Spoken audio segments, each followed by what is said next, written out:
Yes. Wallace. So we're coming to the end of this chapter on parables. Let's pick up with the end on page 94. This is not really a parable, but a very classic analogy of gold. So take the analogy of uncontaminated pure gold. If a goldsmith were to sweep it into a dog dish, or grime was covered with dirt, it would become filthy.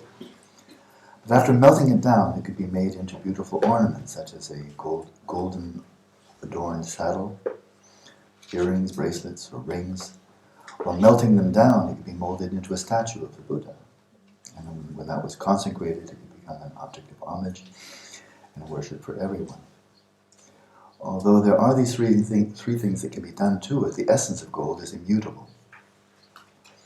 So this is a nice analogy. Of course, it's really classic. But we have the manifest nature of a lump of gold, and we have its essential nature. Nice, very straightforward analogy, right? And the manifest nature is, oh, that gold is yucky, it stinks, it has dog poop all over it, and so forth. You know, how does it look? Ugh, I don't want to touch it. It's really stinky, right? Oh, look, oh, that's a beautiful golden statue. Oh, those are nice golden earrings you have. So the form, the manifest nature is what it looks like, right? It's how it appears to be. And of course, the essential nature of it, whether it's covered in filth or whether it's manifested into a Buddha statue, its essential nature is always the same. So it's a very, very useful analogy, very close analogy here. So although these three things can be done to it, the essence of gold, or its essential nature, is immutable. It just, no matter what you do to it, it's gold. That's why, again, you'll recall the second type of Bodhicitta on the Mahayana path of accumulation is called gold-like Bodhicitta. Because that will always be the nature of your mind. You'll never revert to something that's not gold. Your mind will never revert to something less than Bodhicitta. So likewise, all the time that we wander in samsara, achieve the bodhisattva grounds and paths, and ultimately attain spiritual awakening, the essence of the mind is immutable.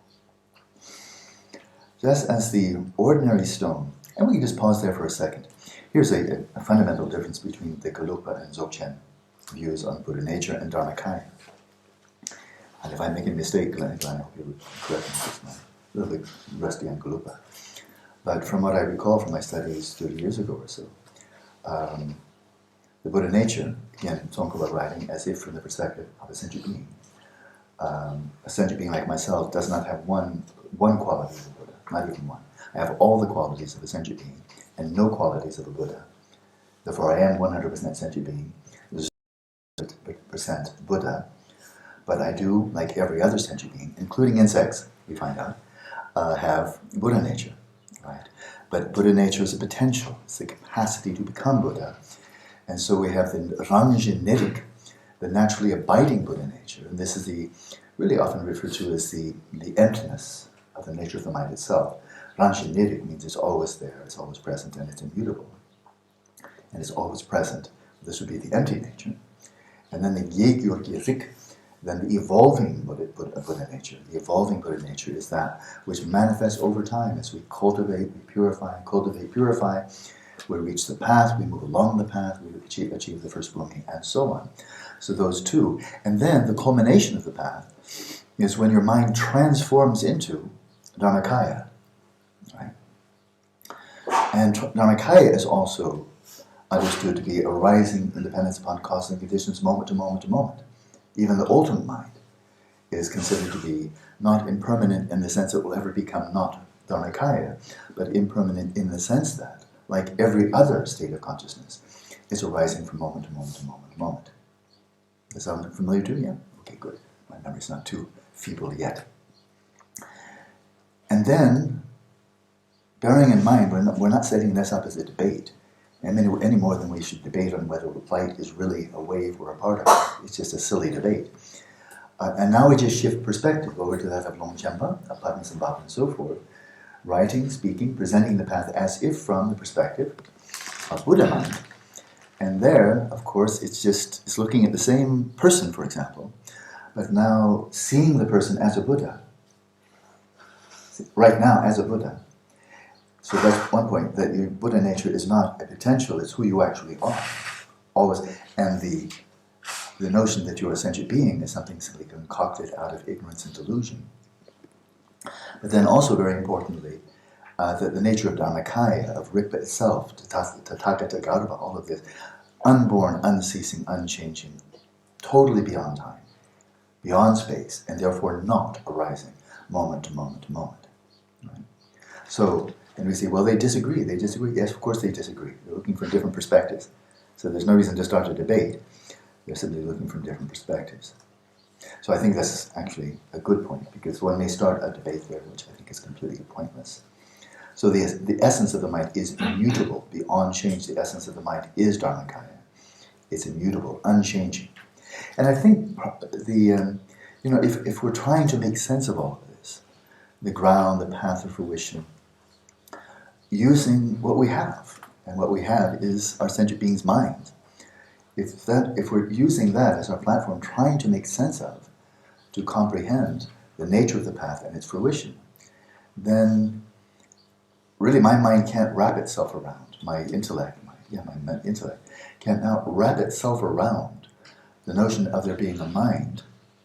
So a Dharmakaya, just see if you can do this. I can't do it. Maybe you can. Can you conceive of an ultimate mind, a Dharmakaya, mind of all the Buddhas, that, let alone, okay, but can you try to do it? Okay, go with me, because the answer is no, we can't. But you try to approximate. You can approximate, understanding emptiness, even if you've not nailed it completely, right? So can you imagine now an ultimate mind, Dharmakaya, which is constantly manifesting as Sambhogakaya, right, to the Arya Bodhisattvas and other Buddhas, and manifesting in myriad ways, like the moon casting its reflection on 1,000, 1,000,000, or 1,000,000,000,000 pools of water, effortlessly, and so active throughout the universe, serving the needs of sentient beings. This dynamo, this infinite capacity of creativity, awareness that saturates all of space and time, compassion that is equal for all sentient beings. Can you imagine that as immutable? I mean, when I think of immutable, I think immutable. It doesn't change. So how does something that doesn't change keep on coming out with more emanations, And we're praying. We're not praying because we're stupid, There's not a stupid thing. When Christians pray, it's not stupid. When Mahayana Buddhists are praying, it's not stupid. And so we're invoking, calling for the blessings of the Buddhas. Well, if their minds were immutable, how could they respond? It would be like talking to a rock. But an immutable rock. More rocky than rock. And so it just doesn't compute. For my mind, it just doesn't compute. I can't even imagine imagining that. Right? And so then Tsongkhapa says, okay, let yourself off the hook. Imagine that it's impermanent. Oh, okay, now I can start to imagine it. I'm fooling myself because I can't really, but at least I can make some sense of it. That the Buddhas respond, they respond to the suffering of sentient beings, they respond with compassion, they give teachings, they manifest here, they manifest there, they engage with each other, and so forth. Okay, if they're impermanent, then they can do stuff. But if they're absolutely immutable, how can something that's immutable do anything at all? So here we are, a sentient being, looking how that makes sense. But then Padmasambhava, Longchenpa, they say, whatever you think about the Dharmakaya from the perspective of your mind, you're going to get it wrong no matter what. So I don't want to give you the confidence that you kind of got it right because you didn't. So just give it a rest, basta, and release your mind and come down here where Dharmakaya can see Dharmakaya, where Rigpa ascertains Rigpa. And don't try to don't mess with it. It's beyond your pay grade. It's beyond the scope, beyond the imagination. So don't fool yourself with the thought that you can imagine it. There is a bit of irony, and it's just really healthy irony, that in the classic teachings, and not just Tsongkhapa, it's in classic teachings, I think it must be in the Abhisamayalankara, there's a list of the qualities, the classic qualities of Dharmakaya. Ali, do you remember how many there are? The speech, I think 60. The body, 32 major, 80 minor. And of the mind, there's a list. 110? Or 21 categories. It sounds probably more like 21. I think probably more like 21. So something like that. I mean, we could be right. Your guess is as good as mine. So here there's a list. Here are the 21 qualities, let's say, of a Buddha mind. I remember there are different types of fearlessness. Remember? 4 types of fearlessness. So you have this list of the qualities of the Buddha mind, and then I remember one of them, inconceivable. I count 21, one is inconceivable, which means, wait a minute, doesn't that negate all the others in terms of actually being able to capture it with the mind of a sentient being? Okay? So it's good to, not drive down dead ends of debate and thinking there's controversy where there isn't any. No meaningful controversy. So we continue on. Just as an ordinary stone does not turn into silver even if it is melted down, if the essence of spiritual awakening, Buddha nature, were not present in the causal mind stream, the fruition of spiritual awakening would not be accomplished even with the practice of Dharma. If you didn't have Buddha mind, you can practice Dharma all your life, you'll never become a Buddha.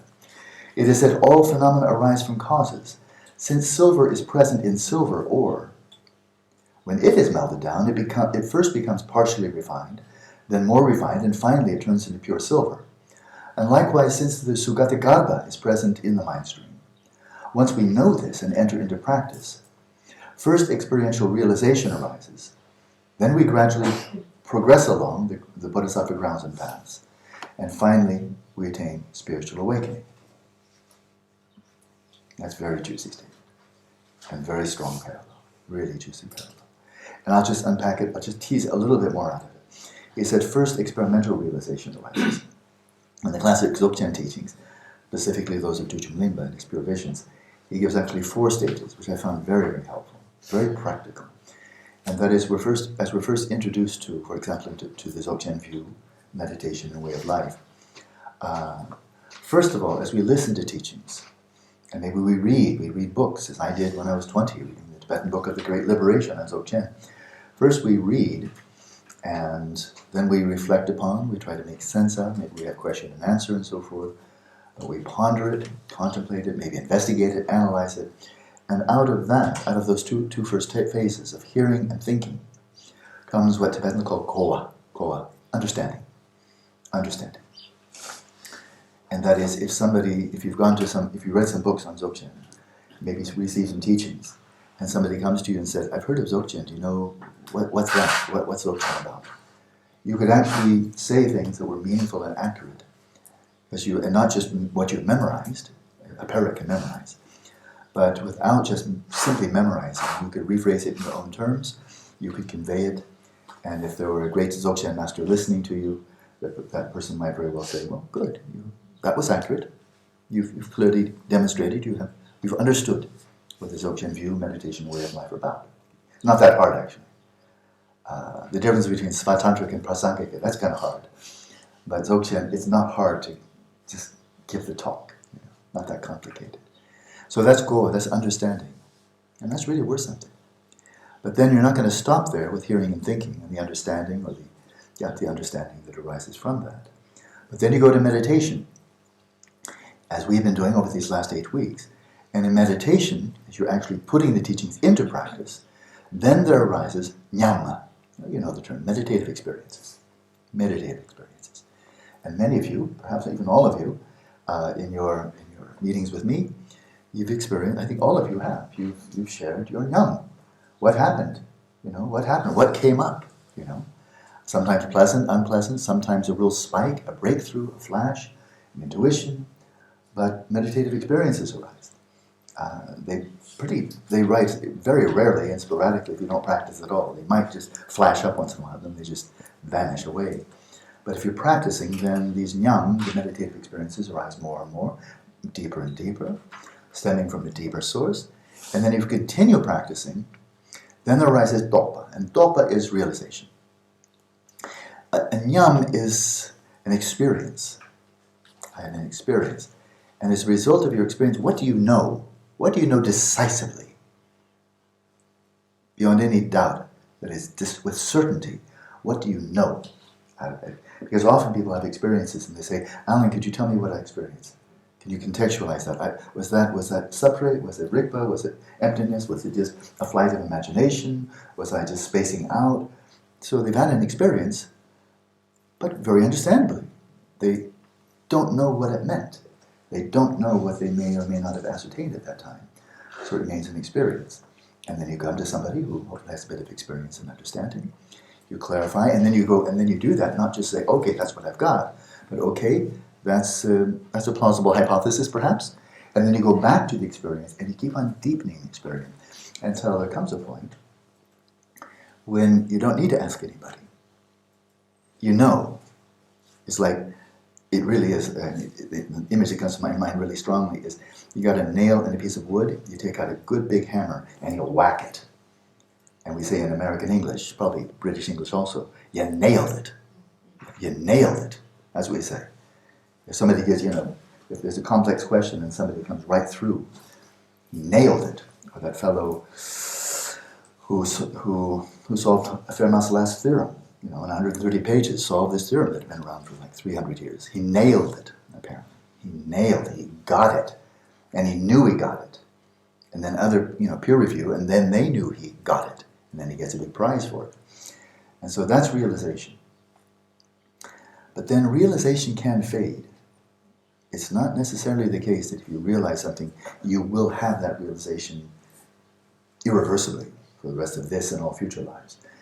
So realization of the third one, then finally comes Deng Topa, achieving or acquiring confidence. Literally confidence. It's a very special type of confidence. And many of you heard me give the analogy, which I must say I like a lot. And that is, if you gain realization, it's like taking a big hammer on a piece of wood and hitting it so hard that the head of the nail goes right down flush to the wood. And just one big bang, wham! And it's gone all the way in, right to the top of the nail, the head of the nail, and it's flush to the surface of the wood, right? Boy, you really nailed it. You really nailed it. But now you can imagine, if I push that analogy, somebody with a hammer with the prongs could say, well, let me see if I can pull that out. And they might be able to. Just one, it's gone. You nailed it, and now it's unnailed. Right? Could happen. People gain realization, and they still fade. It can't happen. So what do you want to do then? You want to fortify your realization with Shamatha. You want to fortify your realization with Vipashyana. With Shamatha, and here's the metaphor I really like, you countersink the nail. So anybody who doesn't know what that means, you brought the nail down with flush, with the surface of the wood. You take a little pin, a strong pin, put it right on top of the head of the nail, and then you whack it. And so the head of the nail goes down beneath the surface of the wood. And then maybe you cover it over with putty to make a nice smooth surface, if it's a cabinet or something. But you've countersunk the nail so the head of it is deep inside the wood. Now, apart from just shredding the wood completely, destroying the wood, you're never going to get that nail out. Right? It's countersunk. That's Deng Topa. It's gone so deeply that you'll just never make that mistake again. It's like having a flash that I'm not Napoleon, but then thinking maybe I am, but again pretty not, but no I'm not, no I'm not. And then just getting to the point where I'll just never ever think I'm Napoleon again, because it's so transparent, it's silly, it doesn't even have to be talked about. And even if 1,000 people said I'm Napoleon, I just have to tell them all, you're all wrong. Even if the whole world tells you you're Napoleon, you just tell the whole world you're wrong, because you know what you're talking about. It's helpful in the world we're living in now to gain such deep insight that even if the greatest authorities at Oxford and MIT and Cambridge and Harvard and so forth tell you, you have no free will, which they may very well do. Your mind is your brain, or you are this, you are this, and so forth. They do speak with a lot of authority, and they are very intelligent, and they do have a strong database. That doesn't mean they're right. And so when you know something with certitude, it doesn't matter what other people say. And it's kind of knowing thyself. I've known a number of exceptional yogis and lamas, and they just don't care what you think about them. If you think they're just fabulous, they're Arya Bodhisattvas, they're Buddhas, they're the greatest whatever in the world, they don't really care. It doesn't give them a buzz. And if you just think they're complete idiots, heading a cult, egomaniacs and so forth, it doesn't really matter. Like, call me a tomato, call me a giraffe. You can't even like, tomato? Giraffe? They're not going for it. But you call me a tomato or giraffe, I'm going to have the same response. No, like that. I'm not one of those highly realized, but I've said much to people, they just don't care. So they have nothing to show, nothing to prove. That's helpful. Then you feel very relaxed. Well, that's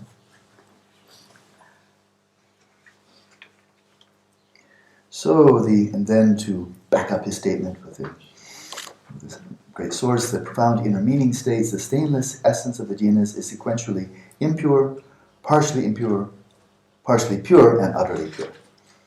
Likewise, it is said that it is sequentially present as sentient beings and as Tathagatas. So the Buddha nature manifests as sentient beings, ordinary sentient beings who have achieved the path, sentient beings who become Arya Bodhisattvas, and then sentient beings who are no longer sentient beings, they become Tathagatas, and they become Buddha. But it was that same piece of gold all the way through. And one can say, well, when a sentient being, somebody who killed 35 people, or was a racist, or a terrorist, or whatever, it's still gold.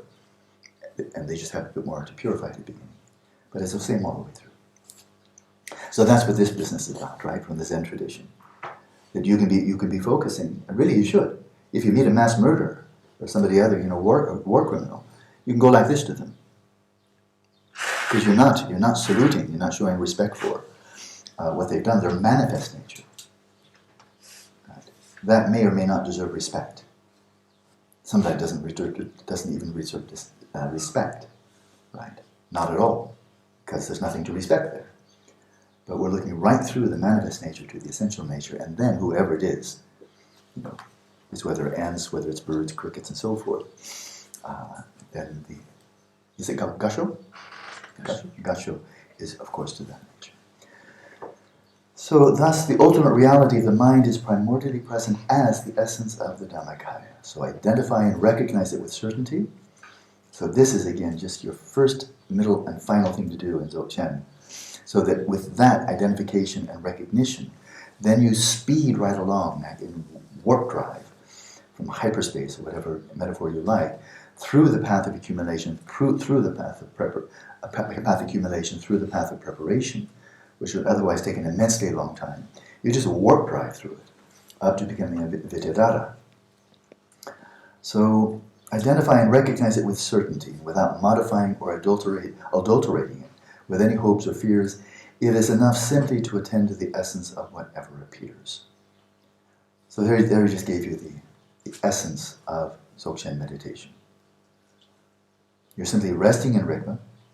You're not activating, crucial point, it's really simple, you're not activating your mind at all. Your samsaric mind, the mind that isn't a Buddha mind, that would like to progress and one day achieve Buddha. You're not giving it the microphone. You're not giving it a script. It's just, you just put it out of work. Not doing. You're not even letting it meditate. You're saying your task now is not meditation, and not anything else either. And then you simply rest in Rigpa, with no hope, no fear, and then whatever arises, because this is not imploding into the substrate or imploding into someplace away from appearances. It's utterly open to all appearances, but whatever arises, one attends to the essence, not the drama, not the manifestation. The essence, of course, is Dhammadhatu. So you're just sustaining that awareness of resting in Rigpa and realizing Dhammadhatu, essential nature. And of course, as you break through, as you cut through, and see not only all these phenomena are empty of inherent nature, but as you're resting more and more deeply, that is with fewer and fewer obscurations of veils, resting in Rigpa, then you simultaneously see that all these appearances are empty of inherent nature, and while empty of inherent nature, they are nothing other than effulgences of your own pristine awareness. Bear in mind, when saying your own pristine awareness, it doesn't mean your own private one. It just means not anyone else's. Right? Because your own, so-called, pervades all of reality. And so then you see, empty and equally pure, whatever arises from the center of your mandala to the center of your mandala is all just expressions of Rigpa. As an analogy, after forming sugar into various divine forms, nowadays I'm sure he would have said chocolate, but they didn't have chocolate, so I have to stick with sugar. as an analogy, after forming sugar into various divine forms, demonic forms, and human forms, when they are eaten one after the other, even though their forms are different, they all have the same sweet taste of sugar. Similarly, whatever virtuous and non-virtuous thoughts arise in the mind, by observing their essence, which means by observing their emptiness of inherent nature, and their essence in the sense of that from which they are flowing, that of which they are the nature, and that is Rigpa. Observing their essence is seeing them as empty and displays of Rigpa. By seeing that, by observing their essence, they arise as Mahamudra. Just as all the different forms of sugar have the same sweet taste. This concludes the supplementary introduction to parables. And Gyaltsen has a very helpful commentary here, which I invite you to read. Very, very worthwhile. The great lineage holders of this tradition. So let's go from there to meditation.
Taking refuge and arousing the motivation of Bodhicitta, settle your body, speech, and mind in the natural state.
Then let your eyes be softly open. Release your awareness into space, even without an object.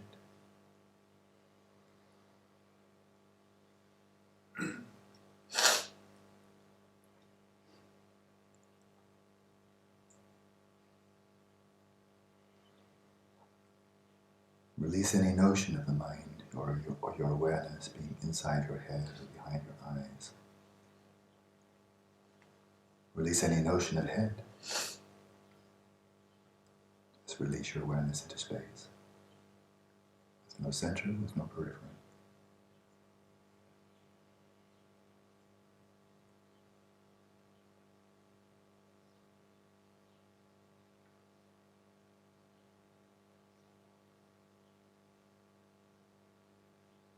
No sense of there being a body, just appearances arising in space. Intangible, empty, insubstantial. Somatic, visual, auditory appearances. Rising from space, dissolving back into space.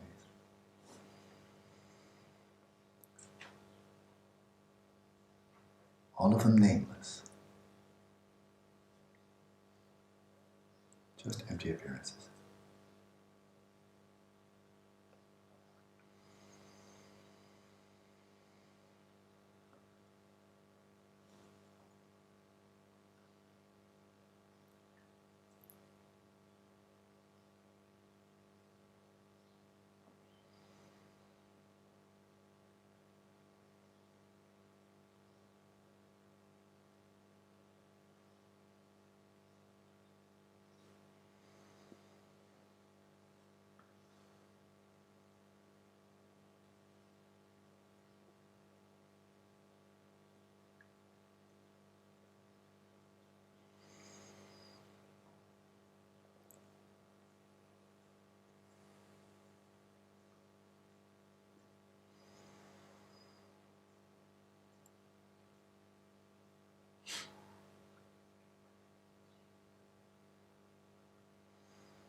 And simply rest without doing anything.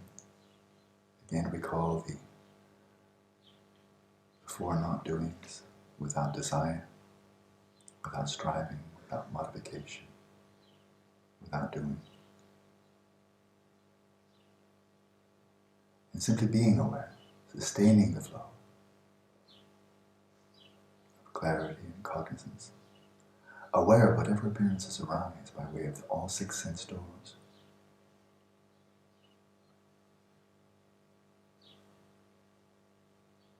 Resting in the stillness of your awareness in the midst of the movements of appearances and observing, attending to their essential nature, without grasping, without reification. Your best approximation, here and now,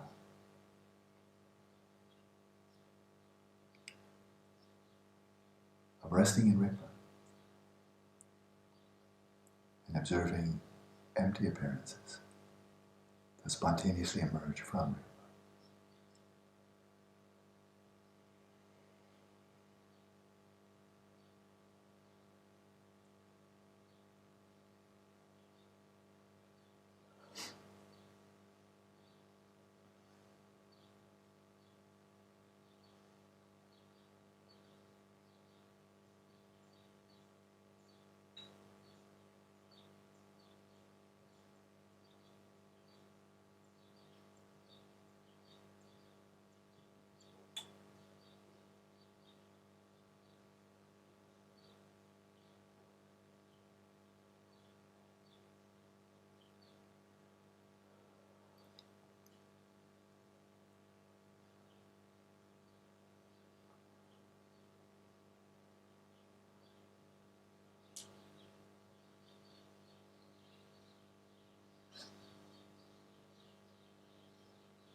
Whenever your awareness is wandered off, you're already in the post-meditative state.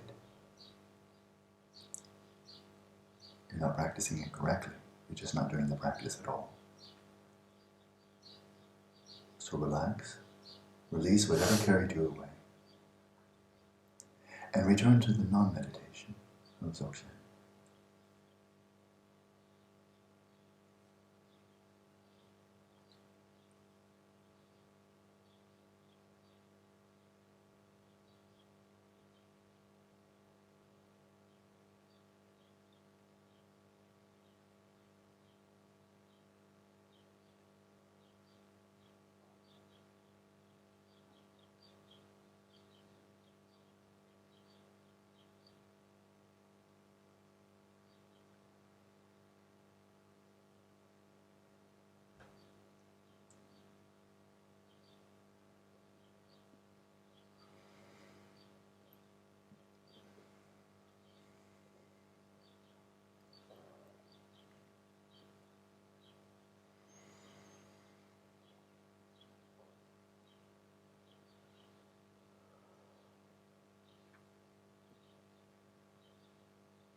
Then with your eyes open or closed if you wish,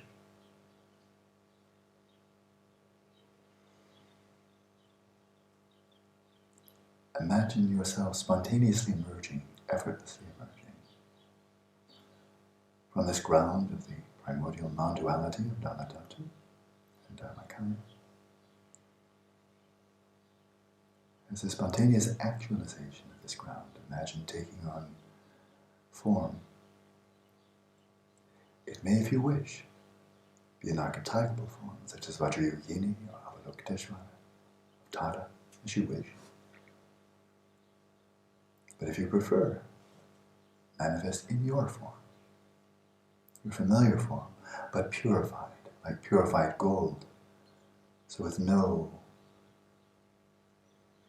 sense of revocation of substantiality. Hollow, pure, radiant, glowing, as you would see yourself with pure vision, perhaps.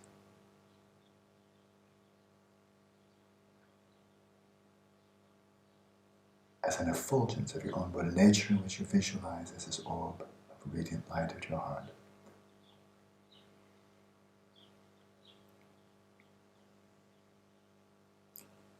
And now for the remaining minutes of this session, we come to the culmination of this path, of the four measurables, the four greats, the extraordinary resolve. And finally, from ultimate Bodhicitta, of resting in Rigpa, there spontaneously arises relative Bodhicitta. Arouse the aspiration and the resolve.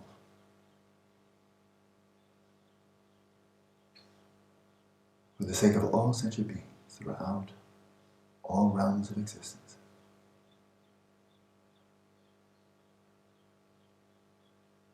To relieve them, to free them from all suffering, to bring them to the immutable state of bliss of awakening. For that purpose I shall achieve perfect awakening of a Buddha.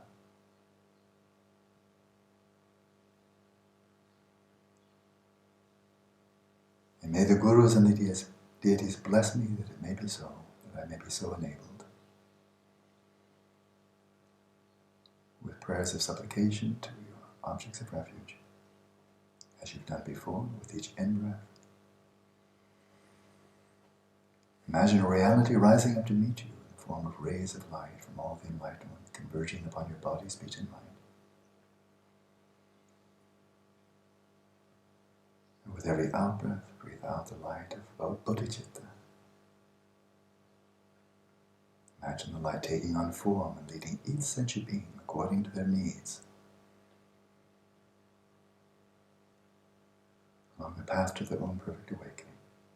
Breathe in, breathe out.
Venturing boldly into the realm of possibility, imagine here and now all sentient beings realizing perfect awakening, manifesting their essential nature. Pure gold.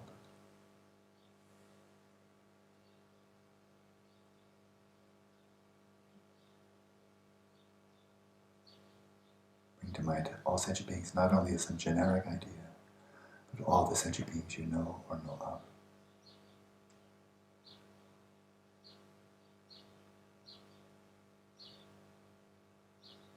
Imagine seeing them with pure vision, so you see right through to their essence.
And now imagine all of the manifestations of the Buddhas, Manjushri, Tara, Avalokiteshvara, all forms of enlightenment, all converging in upon you, like snowflakes falling upon a lake, and dissolving into you.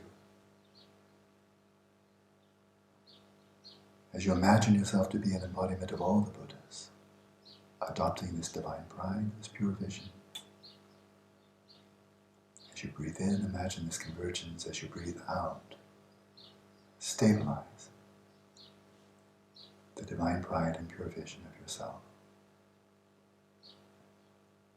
as primordially awakened, manifestly awakened.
release all appearances, all objects of the mind, and rest in the primordial stillness and clarity of your own awareness.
So there is a meditation you can return to again and again if you wish. And if you engage in that type of meditation or meditative equipoise, it would be good to know what you practice in the post-meditative state. That's very simple. To the best of your ability, continue viewing reality from that perspective. Whatever appearances, see them as forms of the Buddha, Namanikaya, expressions of Namanikaya. Whatever sounds as the speech of the Buddha, whatever mental activities as displays of Dharmakaya. Pretty simple. Wallace. You enjoy your day.